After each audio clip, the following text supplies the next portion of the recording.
Thank you very much, Madam Chairwoman. I want to begin by thanking my colleague, Mr. Crow, for his very diligent work on this. This is a very careful amendment, very careful piece of legislation that focuses on what's really critical about what we need to do to protect our security and what needs to be done in Afghanistan.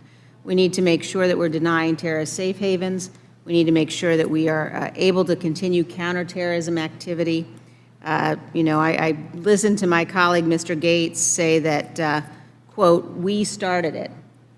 And I would just urge everyone in this room, and I know all of my colleagues on both sides of the aisle recognize how flawed that assessment is. We didn't start this. We were attacked on 9/11.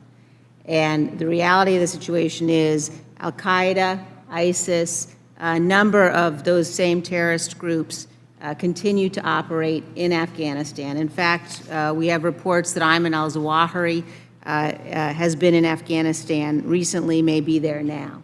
So we have an obligation as we look at how we're going to be able to continue to protect this nation, to do it in a way that is responsible.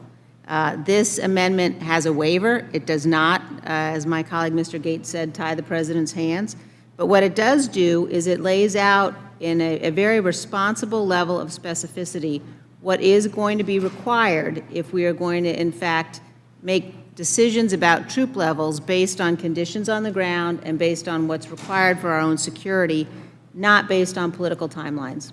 And that is crucially important, and I think it is our #1 priority. And I think if there's any question about our objectives in Afghanistan, I think we can be very clear that our objectives are to deny terrorist safe havens. Our objectives are to ensure that we have sufficient forces there so that terrorists cannot plot and plan and launch attacks against us again.